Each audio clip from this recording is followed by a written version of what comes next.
Hi everyone, Krungthani Bin Tano here, the internet's busiest music nerd, and it's time for Texas Trio. Hey,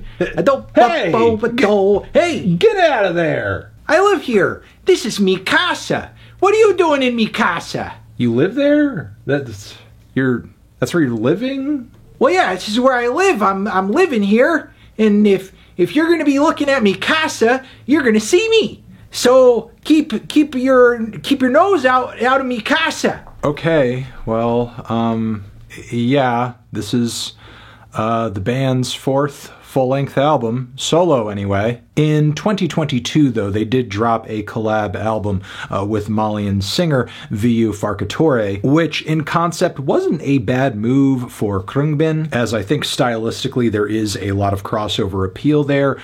Plus, Tori is exactly the kind of artist who would fit into this band's creative rubric, as their records often sound like one of those fantastic, rare finds that you would pick up while crate digging some obscure, exotic instrumental rock gem that sounds like it was recorded somewhere outside of the US and kind of lost in the sands of time over the decades. And I've often thought that while these guys do have some great band chemistry and some cool vintage throwback production, their songs do usually feel like they're kind of missing something, be it direction or strong melodies or a vocal, just something that is going to make things pop. But Khruangbin is several records deep at this point. You have to presume that as they are continuing to forego that stuff, they're doing it with intention, they're doing it for a reason, they're sticking to what they know and focusing on pure vibes. I mean, even the Touré record I was referring to earlier, while it does embrace the idea of bringing on some lead vocals, the singing on that album is often kind of washed out, it's mixed pretty low, and playing second fiddle to the band's entrancing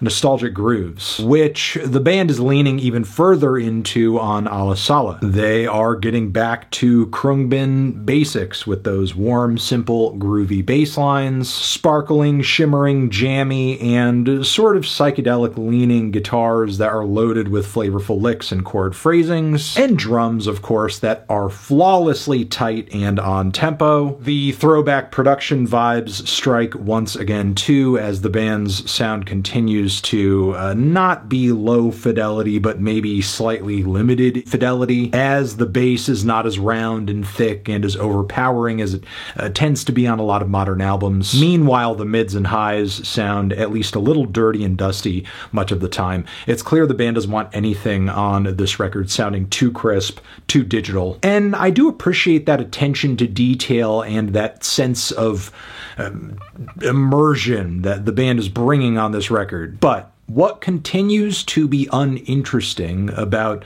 the albums that Khruangbin comes through with is just that the writing, the music is so wallpaper. The grooves are undeniable, they are there, they exist, but they're not visceral. They don't really ramp up or progress or reach a point where they are ever exciting. Meanwhile, the guitars are very pretty, I can't deny that, but the playing and soloing and writing do their best to kind of veer away from anything that might be too stand out, too fiery, too aggressive, as repetition and subtlety once again are key. Major or attention-grabbing progressions along the runtime of these songs are pretty non-existent too. We may hit points on any number of these tracks where the band chemistry is kind of turning the heat up just a little bit. They're getting louder, and that is a nice thing to hear in an era where many modern records come across as so bricked out and inorganic. Much in the same way something like the new Black Keys album, for example, can sound so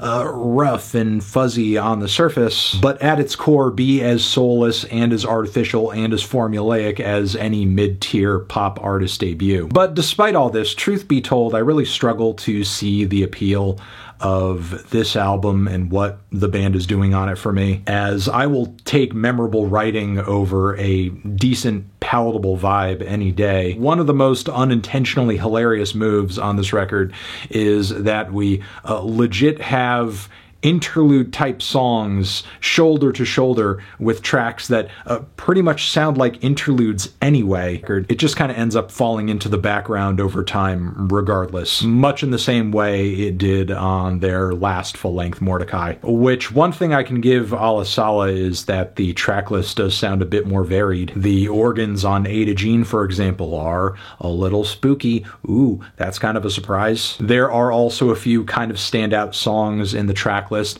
that feature some very light and breezy vocals that, despite being presented in a very sleepy fashion, they are kind of catchy. But when it comes to vintage funk rock, frankly, there are a lot of options out there, both new and old, especially old, and I would much rather prefer to listen to a lot of that stuff, especially since it is so widely available on the internet. I mean, all of that vaguely psychedelic, exotic rock from the 60s and 70s, I mean, there's really no shortage of that stuff either. $1 or $2 in the used bin right now, and if it happens to be something that you would pay top dollar for, and chances are it's going to be more interesting than what you're hearing there because it's the real deal to Khruangbin's pastiche. I mean, I do think there is a time and place for a record like this, I won't lie. Maybe playing over some loudspeakers at a posh hotel lounge, being DJ'd at a bar where the drinks are just way too overpriced. And I also won't deny the band is obviously great live when you look at the various performances and recordings